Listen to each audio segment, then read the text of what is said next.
이광수는 지방 자가로 매입한 신축 아파트로 스며드는 석양을 바라보았다. 72살, 이제는 허리가 굽어 예전만큼 똑바로 서기도 힘들었지만 마음만은 여전히 교단에 서 있던 그 시절의 엄격함을 간직하고 있었다. 여보, 저녁 준비됐어요. 아내 윤정이가 부엌에서 불렀다. 70살이 된 지금도 그녀는 매일 같은 시간에 식사를 차렸다. 40년을 함께 살아온 습관이었다. 밥상에 앉으며 광수는 문득 도연이가 어린 시절을 떠올렸다. 중학교 3학년 때부터 서울로 유학을 보내기 시작한 것이 엊그제 같은데 어느새 42살의 변호사가 되어 있었다. 그때 참 힘들었지. 광수가 중얼거렸다. 뭐가요? 도현이 교육비 마련하느라 집까지 팔았잖아. 당신도 과외 뛰고 나도 학원에서 야간 수업까지 했고. 윤정이는 잠시 젓가락질을 멈췄다. 그래도 잘 키운 거 아니에요? 좋은 대학 나오고 변호사 되고 결혼도 잘하고. 광수는 고개를 끄덕였다. 며느리 박소연도 출판사 편집자로 일하는 똑똑한 여자였다. 첫 만남부터 단정하고 깔끔한 모습이 인상적이었다.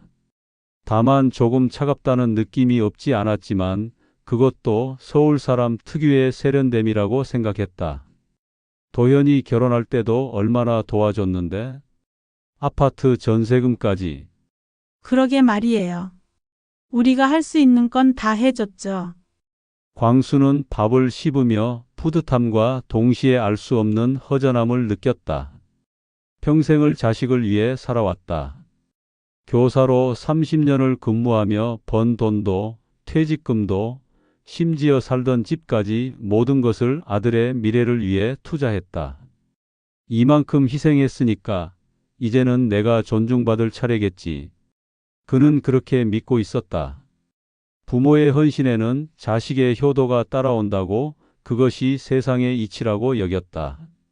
손주 준호까지 태어나고 보니 3대가 화목한 가족을 이루며 살 수 있을 거라는 기대감이 컸다. 내일 도연이한테 전화해 볼까요? 준호가 어떻게 지내는지. 그래, 해봐. 지방에 내려올 일 있으면 언제든 우리 집에 와도 된다고 전해주고. 광수는 그렇게 말했지만 마음 한편으론 먼저 연락이 와야 하는 것 아닌가 하는 아쉬움도 있었다. 하지만 자식들도 바쁠 테니까 이해해야겠다고 스스로를 달랬다. 며칠 후 광수는 거울 앞에서 멍하니 서 있다가 깜짝 놀랐다. 방금 전까지 뭘 하려고 했는지 기억이 나지 않았다.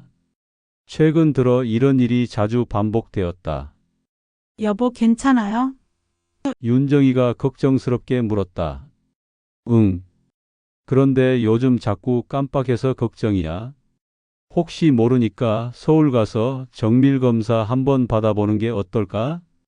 그래요. 도연이한테 미리 연락해서 좋은 병원 알아보라고 할게요. 광수는 고개를 끄덕였다. 나이가 들면서 건강에 대한 불안감이 커지고 있었다. 이런 기회에 서울에도 가고 아들 가족도 만날 수 있을 것 같았다. 아들 도연은 병원 예약일과 시간을 문자로 통보했을 뿐 요즘 일이 너무 바쁘다며 별다른 안부는 묻지 않았다. 검사 결과는 양호합니다. 나이를 고려하면 아주 건강하세요. 의사의 말에 광수는 안도의 한숨을 내쉬었다. 최근 들어 자꾸 깜빡하는 일이 많아져서 걱정이 되었는데 다행히 뇌 건강에는 별다른 이상이 없다고 했다. 서울대병원을 나서며 광수는 휴대폰을 꺼내 도연에게 전화를 걸었다. 아버지, 검사 어떻게 나왔어요? 다행히 이상 없다더라. 그런데 도연아, 오늘 너희 집에서 하루 자고 내려가려고 하는데. 전화 너머로 잠시 침묵이 흘렀다. 잠깐만요, 아버지. 통화 중에 멀리서 들려오는 소연의 목소리가 희미하게 들렸다. 무슨 말인지는 분명하지 않았지만 톤이 그리 반가워하지 않는다는 건 알 수 있었다. 아버지, 죄송한데 오늘은 좀 어려울 것 같아요. 준호가 다음 주에 피아노 콩쿠르가 있어서 집이 정말 어수선해서요. 소연이도 스트레스를 많이 받고 있고, 그래? 그럼 어쩔 수 없지. 차라리 근처에 깔끔한 게스트하우스가 있어요. 제가 예약해 드릴게요. 거기가 훨씬 편하실 거예요. 광수는 말없이 들었다. 내가 남도 아니고 아버지인데 하는 생각이 목구멍까지 올라왔지만 꾹 눌러 삼켰다. 그래, 알겠다. 번거롭게 하지 말고. 정말 죄송해요, 아버지. 다음에 꼭 모시겠습니다. 전화를 끊고 나서 광수는 한동안 병원 앞에 서 있었다. 지나가는 사람들 사이에서 혼자 서 있노라니 묘하게 외로웠다. 저녁 무렵 도연이 알려준 게스트하우스에 도착했다. 깔끔하고 조용한 곳이었지만 어디까지나 남의 집이었다. 객실에 혼자 앉아 컵라면을 먹으며 광수는 생각에 잠겼다. 집에서 라면을 끓여 먹을 때와는 전혀 다른 맛이었다. 짠맛만 강하고 뭔가 허전했다. 준호 콩쿠르 준비라. 정말 그게 이유였을까? 아니면 며느리가 시아버지 오는 것을 부담스러워하는 건 아닐까? 그동안 몇 번 놀러 갔을 때도 소연은 항상 정중했지만 어딘지 어색한 분위기였다. 마치 손님 대하듯 조심스러워했다. 도연도 예전만 같지 않았다. 결혼 전에는 그렇지 않았는데 아내 눈치를 보는 듯했다. 광수는 침대에 누워 천장을 바라보았다. 평생 아들을 위해 모든 것을 바쳤는데 이제는 그 아들 집에서 하룻밤 자는 것도 눈치를 봐야 하는 신세가 되었구나. 내가 너무 예민하게 생각하는 건가? 하지만 가슴 깊은 곳에서 올라오는 서운함은 어쩔 수 없었다. 이 작은 상처가 훗날 큰 변화의 시작이 될 줄은 그때는 미처 알지 못했다. 다음 날 전주로 돌아온 광수는 아무 일 없었다는 듯 일상을 보냈다. 윤정이가 서울은 어땠냐고 물어도 검사 결과 좋다더라. 도현이도 잘 지내고라고만 답했다. 게스트하우스에서 보낸 그 밤의 일은 혼자만 간직했다. 며칠이 지나 도현에게서 전화가 왔다. 아버지, 저희가 제주도 여행을 다녀왔는데요. 너무 피곤해서. 준호를 며칠 맡겨도 될까요? 내일 데려다 드릴게요. 광수는 잠시 말이 없었다. 자신들이 필요할 때만 연락하는구나 하는 생각이 들었지만 목소리는 담담했다. 그래, 언제 올 건데? 내일 오후에 갈게요. 일주일 정도만 봐주시면. 알겠다. 전화를 끊고 나서 광수는 복잡한 심정이었다. 손주를 볼 수 있다는 기쁨도 있었지만 동시에 편할 때만 찾는구나라는 서운함도 컸다. 하지만 이런 감정은 겉으로 드러내지 않았다. 할아버지, 할머니, 현관문이 열리며 준호가 뛰어들어왔다. 뒤따라 들어온 도연과 소연의 얼굴에는 여행의 피로가 역력했다. 준호야, 잘 왔다. 광수는 손주를 맞으며 억지로 미소를 지었다. 하지만 마음 한편에는 여전히 서울에서의 그 밤이 응어리져 있었다. 여보, 빨리 음식 준비해야지. 윤정이가 부엌으로 향하려 하자 광수가 말렸다. 굳이 그럴 필요 없어. 그냥 간단히 해. 무슨 소리예요? 손주가 왔는데. 평소라면 광수도 아내와 함께 한상 가득 차려냈을 것이다. 갈비찜, 잡채, 동그랑땡. 준호가 좋아하는 음식들을 며칠 전부터 준비하곤 했다. 하지만 이번만큼은 달랐다. 그냥 집에 있는 반찬이랑 밥 차리면 돼. 소연이 거실에서 이 대화를 들으며 미간을 살짝 찌푸렸다. 평소 시아버지답지 않은 반응이었다. 저녁상이 차려졌다. 김치찌개, 계란말이, 멸치볶음 같은 평범한 집 반찬들만 올라왔다. 예전에 비하면 초라할 정도로 간소했다. 준호야, 할아버지가 특별히 갈비 구워줄게. 잠깐만 기다려. 손주가 신경 쓰인 광수는 억지로 미소를 지으며 냉장고에서 갈비를 꺼내 구워주었다. 손주 앞에서는 여전히 다정한 할아버지였다. 준호는 환하게 웃으며 갈비를 맛있게 먹었다. 우리 준호가 맛있게 먹으니 할아버지도 기분 좋다. 소연과 도연은 평소와 다름없는 시아버지의 모습을 보며 안도했다. 하지만 광수의 마음속 서운함은 여전했다. 저녁을 마친 후 준호는 할머니와 함께 목욕을 하고 일찍 잠자리에 들었다.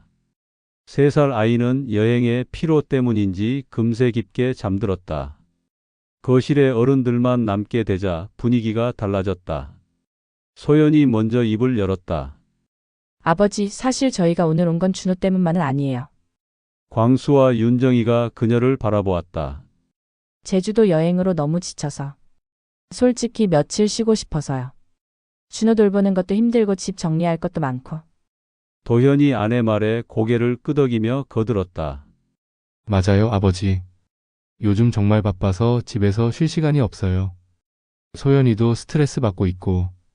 그리고 요즘 도연이 일이 바빠서 집에 늦게 들어오는데 준호 혼자 보기가 정말 힘들어요. 소연이 계속했다. 아이 돌봐주시는 분들이 바로 할아버지, 할머니시잖아요. 괜찮으시죠? 광수는 소연의 말을 조용히 듣고 있었다. 당연한 거라는 말이 귀에 맴돌았다. 그럼 우리는 언제까지 준호를 봐야 하는 거지? 광수가 차분히 물었다. 일주일 정도요. 도연이 출장도 있고 저도 친구들이랑 약속이 있어서. 소연이 태연하게 대답했다. 도현도 덧붙였다. 아버지, 어머니께서 준호 봐주시면 저희가 얼마나 도움이 되는지 아시잖아요. 베이비시터 쓰면 돈도 많이 들고. 소연아, 도현아. 그럼 미리 말을 해줬으면 좋았을 텐데. 우리도 준비할 게 있잖아. 급하게 정해진 일이라서요. 소연이 별로 미안해하지 않는 투로 대답했다. 어차피 준호도 할아버지, 할머니 좋아하시니까 괜찮을 거라고 생각했어요. 부모 속도 모르는 아들 도연은 맞다고 맞장구를 쳤다. 아버지, 어머니도 손주 보는 거 좋아하시잖아요. 서로 윈윈이죠. 광수의 얼굴이 굳어졌다. 어차피 당연한 거 윈-윈이라는 말들이 가슴에 박혔다. 소연아, 도연아, 광수가 무겁게 입을 열었다. 나도 솔직히 말하겠다. 소연과 도연이 긴장한 듯 서로를 바라보았다. 뭔가 심상치 않은 분위기였다. 참아왔던 말들이 목구멍까지 올라와 있었다. 나도 너희 집에 가면 늘 불편했어. 게스트하우스에서 자라고 할 때부터 알았지. 그래서 이제는 우리 집에서도 내 방식대로 살겠다. 저희가 언제 불편하게 해드렸나요? 소연이 즉시 반박했다. 항상 정성껏 모셨는데요. 정성껏? 광수의 목소리가 높아졌다. 정성은 무슨? 손님 대하듯 했지 가족 대하듯 한 적이 언제 있었나? 아버지, 그런 말씀은. 도현이 말리려 했지만 광수는 멈추지 않았다. 도현아, 내가 어릴 때부터 내가 뭘 했는지 생각해봐. 집 팔아서 너 교육시키고 결혼 자금까지 마련해 줬는데 이제 와서 내가 하룻밤 자겠다는데 눈치를 주나? 그때는 정말 어쩔 수 없는 상황이었어요. 준호 콩쿠르 때문에. 콩쿠르는 핑계고. 광수가 소리쳤다. 진짜 이유는 내가 오면 불편하니까 그런 거 아니야? 솔직히 말해봐. 소연의 얼굴이 붉어졌다. 아버지, 그런 식으로 말씀하시면 저희도 할 말이 있어요. 저희가 아버지한테 뭘 바란 적이 있나요? 스스로 다 해주시면서 이제 와서 왜 이러세요? 바라지 않았다고? 광수가 비웃었다. 집도 받고 돈도 받고 다 받아놓고서 바라지 않았다고? 그건 아버지가 주고 싶어서 주신 거 아니에요. 주고 싶어서? 광수는 잠시 말문이 막혔다. 정말로 자신이 주고 싶어서 준 건가? 아니면 줘야 한다고 생각해서 준 건가? 하지만 광수는 멈출 수 없었다. 수십 년간 쌓여온 응어리가 터져 나오고 있었다. 나는 평생 가족을 위해 살았어. 내 꿈도 내 행복도 다 포기하고 너희들만 생각했다고. 그런데 이제 늙으니까 짐이 된 거야? 아버지, 그런 게 아니에요. 도현이 애타게 말했다. 오해세요. 오해? 광수가 쓴웃음을 지었다. 게스트하우스에서 혼자 컵라면 먹으면서 느낀 게 오해였을까? 소연이 참다 못해 벌떡 일어섰다. 그럼 어쩌라는 거예요? 서울에 올라오실 때마다 저희가 무릎 꿇고 모시라는 거예요. 안 그러다 왜 이러세요, 정말? 도연이 아내를 말렸지만 이미 늦었다. 광수는 며느리를 똑바로 바라보며 차분히 말했다. 무릎 꿇을 필요 없어. 그냥 서로 거리 두고 살자. 그게 편할 거야, 너희도 나도. 밤 11시가 넘어서야 집안이 조용해졌다. 거실에는 아버지와 아들만 남았다. 아버지 아까 감정적이신 거 보니 갱년기라도 오신 것 같은데 병원이라도 알아봐 드려요. 광수는 소파에 깊숙이 몸을 맡긴 채 천장을 바라보고 있었다. 분노는 가라앉았지만 마음속 결심은 더욱 단단해져 있었다. 도현아, 그날 정말 어쩔 수 없는 상황이었나? 게스트하우스 말이야. 아, 그 얘기 또 하세요? 그때는 정말 상황이 안 됐다니까요. 준호 콩쿠르 때문에 집이 어수선했고 소연이도 예민했고. 그래서 아버지는 게스트하우스에서 자야 하는 거였고? 도현은 약간 짜증스러운 표정을 지었다. 아버지 지나간 일 가지고 계속 그러시면 어떡해요? 저희도 어쩔 수 없는 상황이었다고 말씀드렸잖아요. 결혼하면 아내와 아이가 우선이니까 부모는 불편하면 게스트하우스에서 자는 거고. 그런 게 아니라 도연이 말끝을 흐렸다. 어쨌든 이제는 상황이 나아질 거예요. 그리고 준호도 일주일 동안 잘 부탁드려요. 광수가 아들을 똑바로 바라보았다. 42살이 된 도현에게서 어떤 반성이나 미안함을 찾아볼 수 없었다. 도현아, 나도 이제 내 가족이 우선이야. 무슨 말씀이세요? 내 어머니와 나. 우리 둘이 내 가족이야. 도현은 당황한 표정을 지었다. 갑자기 왜 그런 말씀을 하세요? 저희도 가족이잖아요. 가족이지. 하지만 각자 살아가는 가족 말이야. 너희도 오늘 보니까 우리를 그냥 편리한 베이비시터 정도로 생각하는 것 같더라. 당연한 거라고 했지? 그건 도연이 잠시 머뭇거렸다. 어쨌든 준호는 일주일 동안 부탁드려야 해요. 저희 일정이 다 짜여 있어서요. 광수의 표정이 완전히 굳어졌다. 부모 자식이라도 서로 불편하면 거리를 두는 게 맞다. 앞으로는 내 집에서 자지도 않을 거고 우리 집도 마찬가지다. 그리고 준호도 함부로 맡기지 마라. 아버지 그렇게 극단적으로 나오시면 어떡해요? 저희가 뭘 그렇게 잘못했다고. 내 결정은 확고해. 명절이나 특별한 날이면 하루 정도 만나고 평소에는 각자 편하게 살자. 도현은 이해할 수 없다는 표정이었다. 준호는 어쩌고요? 일주일 동안 봐주시기로 했는데. 준호는 내일 데리고 서울로 올라가라. 나도 내 일정이 있어. 네? 그럴 순 없어요. 저희 일정이. 내 집에서 내가 안 된다고 하는데 뭐가 안 된다는 거야? 도현은 더 이상 무슨 말을 해야 할지 몰라 입을 다물었다. 아버지의 목소리에서 흔들림이 없었다.